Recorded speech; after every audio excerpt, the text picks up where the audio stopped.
کے بندے کے گھر میں کوئی چیز ہے ہی نہیں پکانے کے لیے تو وہ کائی کے لیے چولہا سلکائے گا؟ فرماتی 2 3 مہینے گزر جاتے تھے، چولہا نہیں سلکتا تھا گھر کے اندر۔ فرماتی ہے ہم نے اپنی پوری زندگی حضرت رسول پاک صلی اللہ علیہ وسلم کے ساتھ گزاری ہے، اور حضرت رسول پاک صلی اللہ علیہ وسلم کی ساری زندگی ہماری آنکھوں کے سامنے، نگاہوں کے سامنے گزر گئی۔ فرماتی اللہ کی قسم ہم نے اپنی پوری زندگی میں کبھی 2 وقت پیٹ بھر کر روٹی نہیں کھائی۔ فرماتی رات اگر ہم نے کھا لیا ہے تو دن ہمارا فاقے کی اور بھوک کی حالت میں گزرتا تھا، اور دن میں کھا لیا ہے تو فرماتی ہے رات ہمارا فاقے کی اور بھوک کی حالت میں ہماری گزرتی تھی۔ کیوں بزرگوں، ابھائی ممرا والو، یہ اللہ نے جو ایک بارش کا پیٹ بنایا انسان کا، بزرگوں اس پیٹ کا بھر لینا کوئی عزت کی اور شرافت کی علامت ہوتی؟ بتاؤ بزرگوں، اللہ اپنے نبی صلی اللہ علیہ وسلم کے دروازے پر فاقہ کیوں لاتا؟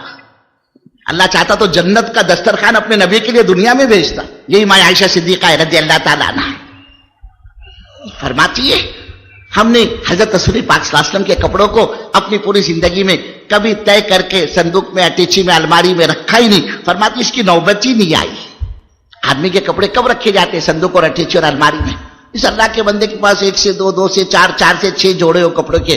ماں صدیقہ فرماتی حضور کے پاس 1 جوڑا تھا جو استعمال میں آتا، جس کو آپ استعمال فرماتے۔ اور وہ فرماتی ہے ماں عائشہ رضی اللہ تعالیٰ عنہا جب وہ میلا ہو جاتا اسی کو اتارا جاتا، پھر اسی کو دھویا جاتا، پھر اسی کو سکھایا جاتا، اور اسی 1 جوڑے پر اللہ کے رسول صلی اللہ علیہ وسلم نے اپنی اکثر زندگی گزاری ہے۔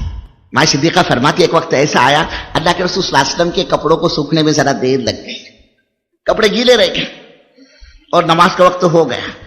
حضرت بلال حبشی رضی اللہ تعالیٰ عنہ جو سرکار مدینہ کی مسجد کے مؤذن ہیں، در مبارک پر تشریف فرماؤ ہے کہ اللہ کے رسول آپ کا لوگوں کو انتظار ہے، جماعت تیار ہے۔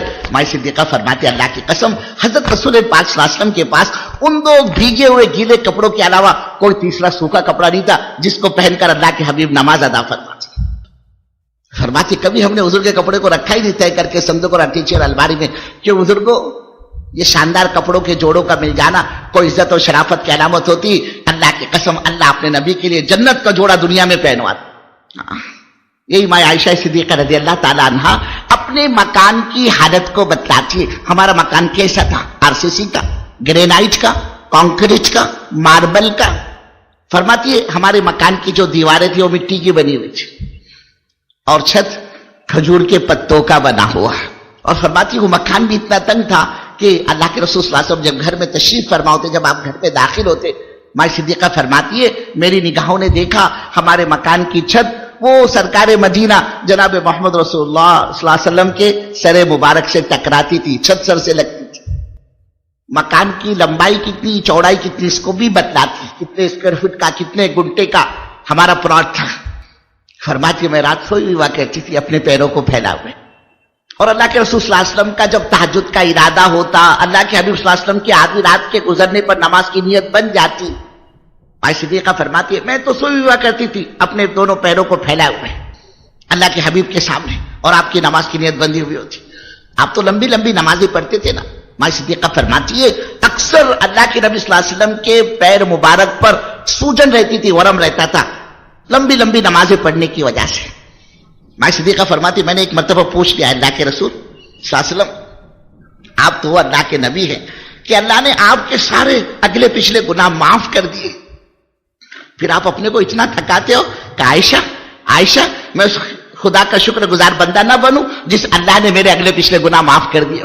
تو آپ کی تو یہ عادت شریفہ تھی، آپ کی لمبی لمبی نمازیں ہوتی، اور ماں صدیقہ فرماتی میں اپنے پیروں کو پھیلائے ہوئے سوئی ہوا کرتی تھی، لیکن جب حضرت رسول پاک صلی اللہ علیہ وسلم کو سجدے میں جانے کی نوبت پیش آتی اور اللہ کے رسول صلی اللہ علیہ وسلم رکوع سے فارغ ہو کر آپ سجدے میں جانا چاہتے، ماں صدیقہ فرماتی ہے اللہ کے حبیب صلی اللہ علیہ وسلم سجدے میں جاتے ہوئے اپنے ہاتھوں سے میرے لمبے پھیلائے ہوئے پیروں کو یوں دھکا دے دیا کرتے تھے، ہاتھ سے گویا کہ اشارہ ہوتا تھا۔ ماں صدیقہ فرماتی ہے میں اپنے لمبے پھیلائے ہوئے پیروں کو اپنے قریب کر لیتی تھی، اور پیروں کے قریب کر لینے کے بعد جو خالی جگہ سامنے کو نکلتی تھی، سامنے کو بچتی تھی، اس خالی جگہ میں کالی کملی والے جناب محمد رسول اللہ صلی اللہ علیہ وسلم سجدہ فرمایا کرتے تھے۔ یہ مکان کی تنگی کی حالت ہے بزرگ۔ اور پھر یہ تو آپ کی اپنی ذاتی زندگی ہوئی، آپ کے اولاد کا کیا بزرگوں، آپ کیا دے کر گئے اپنے گھر والوں کو، اپنے خاندان والوں کو، کیا کیا آپ نے، کیا چھوڑا آپ نے اپنے خاندان اور رشتہ داروں کے لیے؟ یہ حضرت فاطمہ رضی اللہ تعالیٰ عنہ کون ہے؟ یہ اللہ کے رسول صلی اللہ علیہ وسلم کی سب سے زیادہ چہیتی اور لاڈلی بیٹی، جس سے بڑی محبت بڑی عقیدت حضور کو، اللہ کے نبی صلی اللہ علیہ وسلم کبھی کبھی حضرت فاطمہ پر نگاہ پڑ جاتی تو اس کو دیکھ کر فرماتے، یہ دیکھ رہے ہو نا یہ فاطمہ، یہ تو میرے جگر کا ایک ٹکڑا ہے. بڑی محبت حضور کو حضرت فاطمہ سے. اللہ کے رسول صلی اللہ علیہ وسلم ایک مرتبہ اپنی بیٹی حضرت فاطمہ رضی اللہ تعالیٰ عنہا کے مکان پر تشریف لے گئے. باہر سے اجازت مانگی اندر آنے کی. پکارا اپنی بیٹی کو نام لے کر، بیٹی جی. اپنے ابا کی آواز پہچان لی، یہ تو میرے ابا ہے جو مجھ سے اندر آنے کی اجازت مانگتے ہیں. بیٹی نے کہا ابا جان آپ اندر تشریف لے آئیے. کوئی نہیں، اکیلی گھر میں تنہا آپ کی بیٹی فاطمہ ہے، دوسرا کوئی نہیں، آپ اندر تشریف لے آئیے، چلے آئیے آپ. اللہ کے رسول صلی اللہ علیہ وسلم فرمایا بیٹی بھائی درود شریف پڑھتے رہے. اللہم صلی علی سیدنا. حضرت فاطمہ رضی اللہ تعالیٰ عنہ جواب دیا کہ اللہ کے رسول آپ اندر تشریف لے آئے. آپ نے فرمایا حضرت رسول پاک صلی اللہ علیہ وسلم نے بیٹی فاطمہ ایک مہمان کو میں ساتھ لایا ہوں، میرے ساتھ آئے اور وہ بھی اندر آنا چاہتے تمہارے مکان میں، کیا میں انہیں اپنے ساتھ تمہارے مکان میں لے کر داخل ہوں؟ انہیں اندر آنے کی اور اندر لانے کی اجازت ہے؟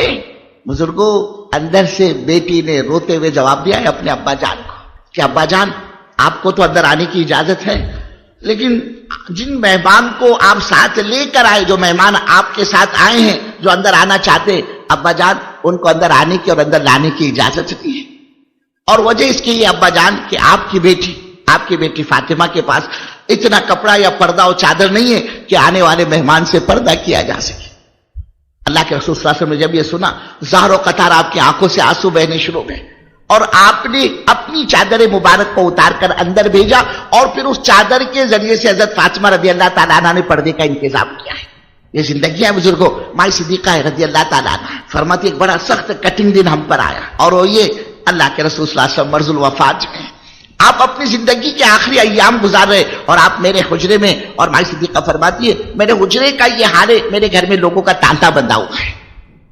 لوگ آ رہے، اللہ کے رسول صلی اللہ علیہ وسلم کی زیارت کر رہے، اللہ کے حبیب کی بیمار پرسی ہو رہی ہے، اللہ کے نبی صلی اللہ علیہ وسلم کی تیمہ داری ہو رہی ہے، اور گھر میں ہجوم ہے. اور فرماتی ہے میرے گھر میں اندھیرا چھایا ہوا ہے، چہرے سے چہرے کا پہچاننا مشکل، کون آیا کس نے ملاقات کی کون گیا پتہ ہی نہیں چلتا تھا. بھائی صدیقہ رضی اللہ تعالیٰ عنہ فرماتی ہے میرے دل میں ایک بات آئی کہ کیوں نہ میں اپنی اس چار دیواری کے اندر کوئی پردے چراغ کی روشنی کا انتظام ہو جائے تاکہ آنے والا مجمع کم از کم اللہ کے نبی کا دیدار، اللہ کے حبیب کی زیارت چراغ کی روشنی میں کر لے، پتہ تو چلے کون آیا اور کس سے ملاقات کی اور کون گیا. تو میرے دل میں فرماتی بات آئی کہ چراغ تو جل جائے گھر کے اندر، لیکن خود فرماتی ہے کہ ہمارے گھروں میں جو کھانے پکا کرتے تھے ان کھانوں میں تیل نہیں پڑا کرتا تھا، تو چراغ کے جلانے کے لیے ہمارے پاس تیل کہاں سے آتا. فرماتی میں نے اپنے گھر کی چیزوں کو تلاش کیا، ٹٹولا تو ایک اوندھا پڑا ہوا کسی زمانے کا چراغ مٹی کا، وہ میرے ہاتھ سے لگ گیا. عائشہ رضی اللہ تعالیٰ عنہ فرماتی ہے میں نے اس کو اٹھایا، اپنے دوپٹے سے صاف کیا، اور پڑوس میں ایک یہودی عورت رہا کرتی تھی، اس چراغ کو وہاں بھجوایا اور یہ کہلوا بھیجا بہن تھوڑا سا تیل یا گھی یا چربی جو بھی تمہارے پاس ہو ادھار دے دو. اللہ کے رسول صلی اللہ علیہ وسلم کی طبیعت ناساز ہے، میرے گھر میں اندھیرا چھایا ہوا ہے، لوگ آ رہے اللہ کے نبی کا دیدار کے لیے، لیکن گھر میں اندھیرا ہونے کی وجہ سے چہرہ پہچانا نہیں جاتا. فرماتی اللہ کی قسم ہماری گھر کی چار دیواری کے اندر اس دن چراغ جلا ہے جس دن حضرت محمد صلی اللہ علیہ وسلم کی زندگی کا چراغ بجھنے والا تھا. یہ زندگی ہے. اور پھر اللہ نے تو اپنے نبی صلی اللہ علیہ وسلم پر پیش کیا دنیا کو. اے ہمارے محبوب صلی اللہ علیہ وسلم آپ کو کون سی نبوت چاہیے؟ ہاں بزرگ کو آفر آئی ہے، آفر کون سی نبوت چاہیے؟ وی آئی پی نبوت، ٹھاٹ باٹ والی نبوت، بادشاہت والی نبوت؟ اے ہمارے محبوب صلی اللہ علیہ وسلم ہم دینے کے لیے تیار ہیں، آپ کو کون سی چاہیے؟ بادشاہت والی یا فقر اور فاقے والی، بھوک اور پیاس والی، تنگی اور تکلیف اور پریشانی والی، کون سی نبوت کو آپ پسند کرتے ہیں؟ اللہ کے رسول صلی اللہ علیہ وسلم نے جواب میں فرمایا کہ اللہ میں تو اس بات کو پسند کرتا ہوں جب تو میرے کو کوئی نعمت عطا کرے، کوئی چیز کھانے کی دے، اے میرے مالک، اے میرے داتا، اے میرے پروردگار، میں تیری اس نعمت کو کھا کر تیرا شکر گزار بندہ بنوں. اور اے اللہ جب مجھ پر تنگی آئے، مصیبت آئے، تکلیف آئے، بھوک آئے، فاقہ آئے، تو میں صبر کے ذریعے سے تجھ کو یاد کروں، تیرا صبر کرنے والا بندہ بن جاؤں. یہ کیا تھا بزرگوں؟ اللہ کی قسم اصل میں امت کی تعلیم اور تربیت مقصود تھی کہ یہ حضرت محمد صلی اللہ علیہ وسلم کی محبت کا دعویٰ کرنے والی یہ امت، یہ حضرت رسول پاک صلی اللہ علیہ وسلم کو اپنا نبی جاننے والی یہ امت، یہ حضرت رسول پاک صلی اللہ علیہ وسلم کی عقیدت اور محبت کو دل میں رکھنے والی یہ امت میری کئی دنیا کے چکر میں پڑ کر، مال کے کمانے میں لگ کر، یہ مکان کے بہتر بنانے میں پڑ کر، ایک بارش کے پیٹ بھرنے میں لگ کر، اپنے تن کو چھپانے کے لیے کپڑوں کے جوڑوں میں پڑ کر، یہ اپنی دنیا کی خواہشات میں لگ کر کہیں اپنی آخرت کو داؤ پہ نہ لگا. اس لیے کہ بزرگوں، اصل مسئلہ یہ 10x10 کے مکان کا نہیں ہے. آپ نگاہ ڈالو یہ کوثر اور بمراہ میں کتنے اللہ کے بندے جن کا کوئی گھر نہیں، زندگیاں تو ان کی بھی گزر رہی ہے، لوگ فٹ پاتھ پر رہ کر زندگیاں گزار کر چلے جاتے ہیں. آپ کو کتنے اللہ کے بندے ایسے ملے گے بزرگوں جن کے پاس 2 وقت کھانے کا کوئی نظام نہیں، زندگی تو ان کی بھی گزر رہی ہے. بہت سے اللہ کے بندے آپ کو ایسے ملیں گے جن کے پاس تن ڈھانکنے کے لیے، بدن چھپانے کے لیے ڈھنگ کا کپڑا نہیں، زندگیاں تو ان کی بھی گزر رہی ہے. بزرگوں، اس کو تو گزرنا ہی گزرنا ہے. مسئلہ دنیا کی زندگی کا ہے ہی نہیں. اللہ کی قسم، اصل مسئلہ میرا اور آپ کا وہ آخرت کا مسئلہ ہے، وہ قبر کا مسئلہ ہے، وہ نجات کا مسئلہ ہے. میرے کو آپ کو کیا پتا آدمی کس حال میں مرے گا، ایمان کے ساتھ اس کا جنازہ اٹھتا ہے یا بے ایمانی کے ساتھ یہ دنیا سے جائے گا، اللہ ہی بہتر جانتا ہے. کون جل کر مرے گا، کون ڈوب کر مرے گا، کون ایکسیڈنٹ کی موت مرے گا، کون دواخانوں میں ایریا رگڑتا ہوا جائے گا. ارے بزرگوں، تسبیح ہاتھ سے پہلے چھوٹے گی یا دم پہلے نکلے گا، یا گالی منہ سے نکلے گا دم ٹوٹے گا، اللہ ہی بہتر جانتا ہے. اور سارا مدار تو خاتمے پر، انما الاعمال بالخواتیم. یہ ایمان کے ساتھ گیا اس کا بیڑا پار، زندگی بنا کر گیا اس کا بیڑا پار. اور اللہ نہ کرے، اللہ نہ کرے، بے ایمانی کی موت مرائے، اللہ کی قسم صدیاں گزر جائے گی، کسی نبی کی سفارش بھی اس کے حق میں کام نہیں آئے. ہم کو تم کو کیا پتا. اور مستقل گھاٹیاں جس سے انسان کو گزرنا ہے. یہ نہیں بزرگوں، آدمی کی موت آ گئی، اس کا میٹر کلوز ہو گیا، اب کوئی مسئلہ ہی نہیں باقی. اللہ کی قسم میٹر کلوز نہیں ہوا، میٹر سٹارٹ ہوا یہاں سے. کیا معمولی منزل ہے بزرگوں، معمولی چیزیں؟ موت کا مسئلہ آدمی کا، اللہ اکبر.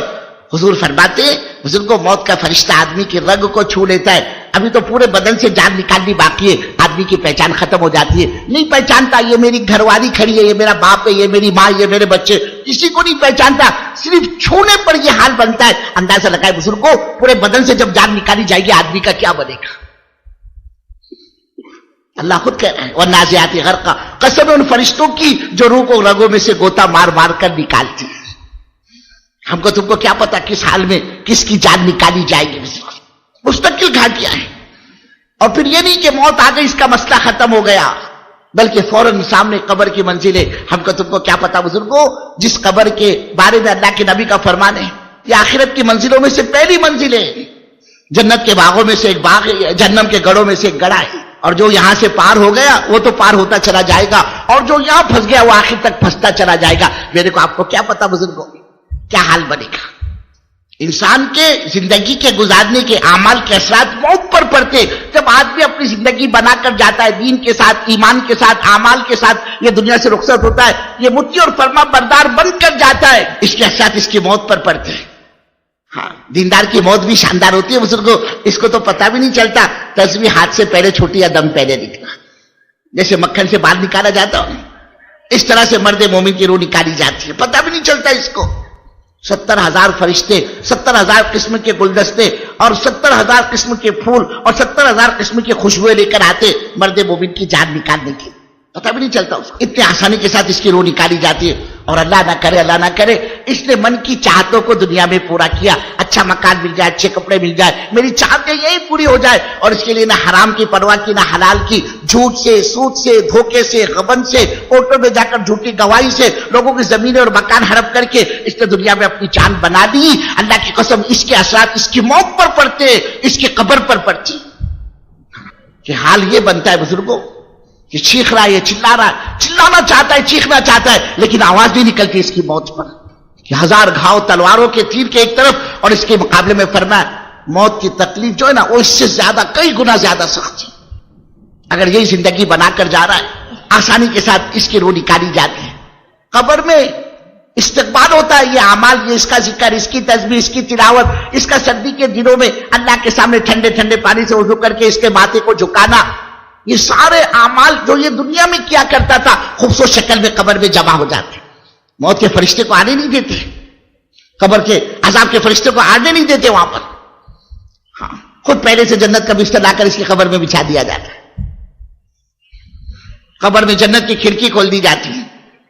اور روایتوں میں آتا ہے دفن کرنے والے اس کو دفن کر کے بزرگ ابھی پوری طرح لوٹ نہیں پاتے کہ یہ مرنے والا ان کے پیروں کی آہٹ سنتا ہے. وہاں فرشتے پہنچ جاتے ہیں اور اس سے سوال و جواب ہوتے ہیں. لیکن سارے اعمال اس کو گھیرے ہوئے چاروں طرف سے. ان فرشتوں کو بھی قریب نہیں آتے جو منکر نکیر ہوتے, سوال و جواب کے لیے آتے. بابا یہ تو ابھی تھکا مانا دنیا کی مصیبتوں سے اس نے نجات پائی ہے, اب یہ سکون کی جگہ پر آیا, اب تو اس کو سونے دو.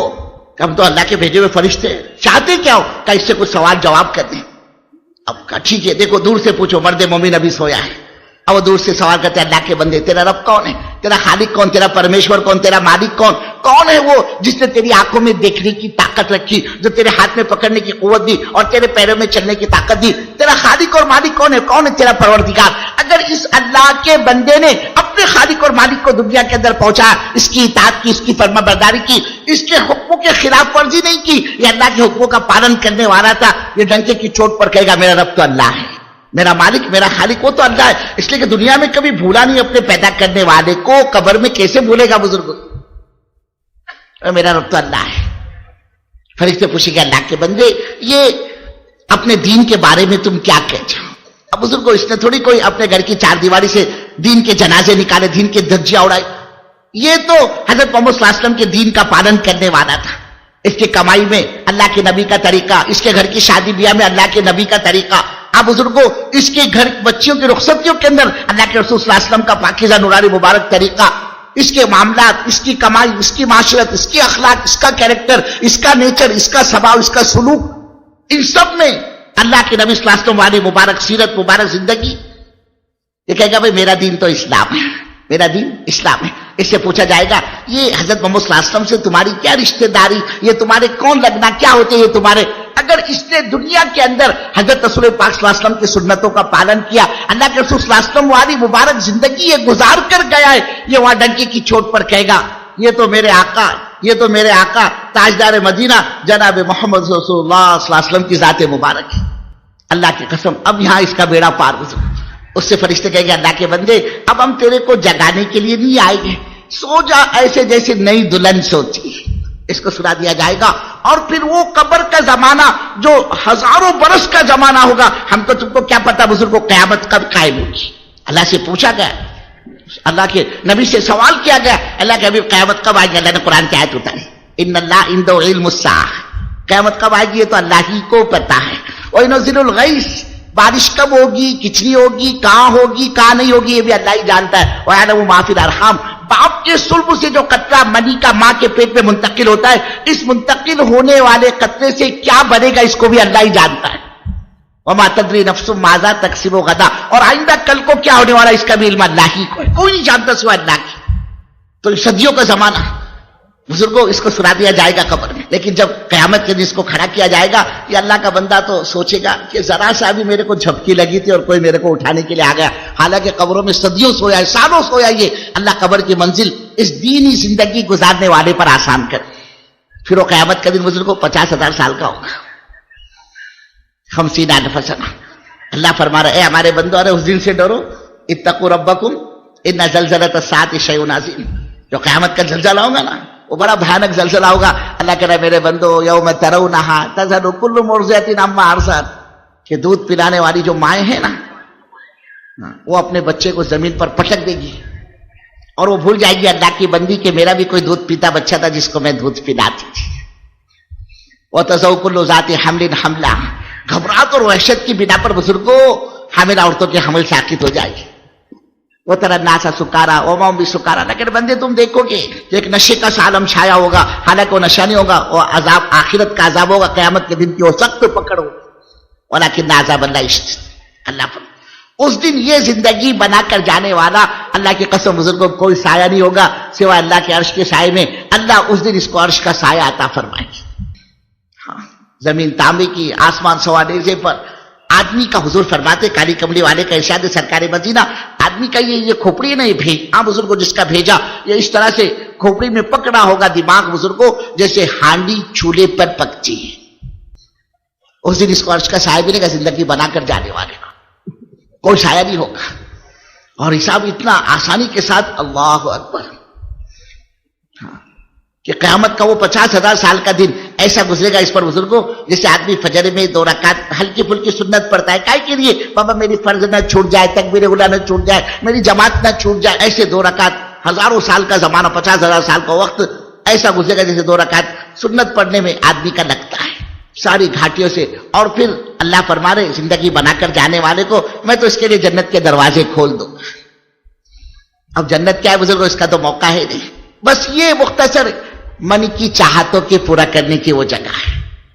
اور ہم کیا چاہتے ہیں؟ میری ساری چاہتیں یہی پوری ہو جائے. اچھا مکان میرے کو یہاں مل جائے، اچھے کپڑے یہاں مل جائے، اچھے کھانے یہاں ہو جائے. میری ساری چوائس جتنی بھی ہے، ساری چاہتے وہ سب دنیا کے اندر پوری ہو جائے. اللہ کی قسم بزرگ کو، اللہ نے دنیا کو ضرورت کے پورا کرنے کے لیے بنایا ہے، اور ہماری تمہاری خواہشات وہ تو جنت میں اللہ آخرت میں پورا کرے گا. یہ دعوت کی محنت، یہ تبلیغ کی محنت، یہ اللہ کے راستے کی نقل و حرکت، یہ چلے اور 4 مہینے کی جماعتیں، یہ مقامی اعمال، یہ روزانہ کی ملاقاتیں گھر گھر کی، یہ گھر کی اور مسجد کی تعلیم، بزرگوں ان سب کا نچوڑ اور خلاصہ یہی ہے. حضرت رسول پاک صلی اللہ علیہ وسلم اپنی امت کو جس مقام پر چھوڑ کر دنیا سے رخصت ہو گئے، یہ امت حضرت محمد صلی اللہ علیہ وسلم کی دوبارہ اس مقام پر آ جائے کہ صبح کا بھولا شام کو گھر آ جائے. اس کو بھولا نہیں کہتے.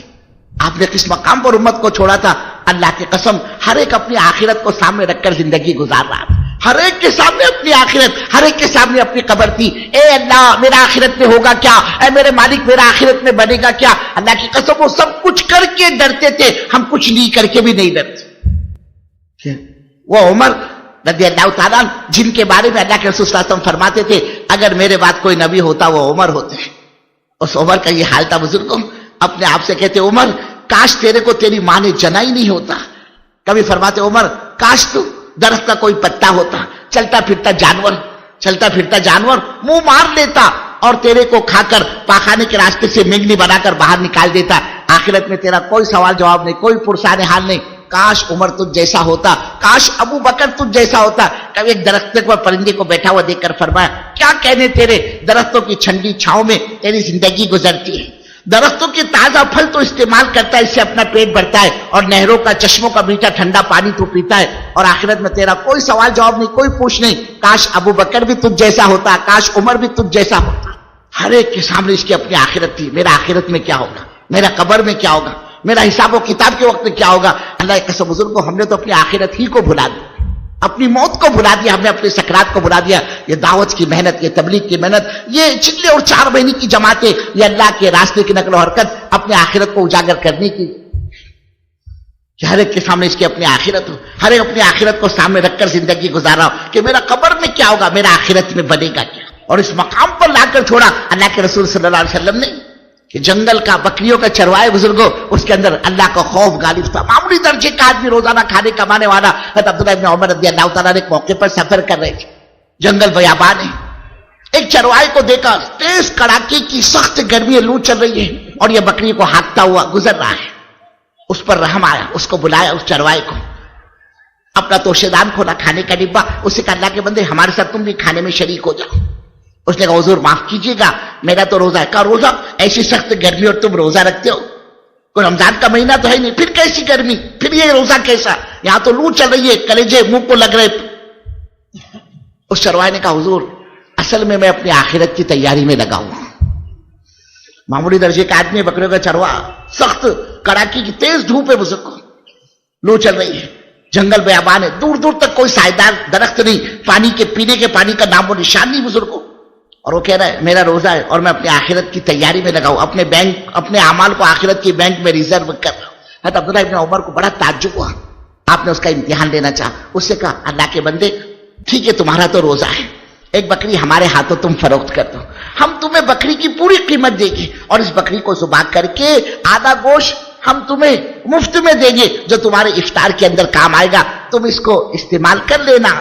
قیمت بھی تم کو پوری ملے گی بکری کی اور آدھا گوشت بھی مفت میں ملے گا. اس گوشت کو استعمال کر لینا، افطار میں تمہارے کام آئے گا. چروائے نے کہا حضور معاف کیجیے گا یہ بکریاں میری نہیں، میں تو مزدور آدمی ہوں، چروا بکریاں تو مالک کی ہے، بکریاں تو مالک کی. پھر عبداللہ ابن عمر رضی اللہ تعالیٰ نے اور اس کو مزید امتحان میں ڈالا کہ اللہ کے بندے اپنے مالک سے کہہ دینا آج ایک بکری بھیڑیا کھا گیا. بزرگوں وہ چروا کہتا تھا ٹھیک ہے میں اپنے مالک سے کہہ دوں گا آج ایک بکری بھیڑیا کھا گیا. آسمان کی طرف انگلی اٹھا کے کہتا تھا فَإِنَ اللَّهَ فَإِنَ اللَّهَ فَإِنَ اللَّهَ، اللہ کہاں جائے گا، اللہ کہاں جائے گا، اللہ. وہ کس کا یقین تھا بزرگوں؟ ایک معمولی درجے کا بکریوں کا چروا ہے. اللہ کی قسم آج تو ایمانداری دیکھنے کو آنکھیں ترستی.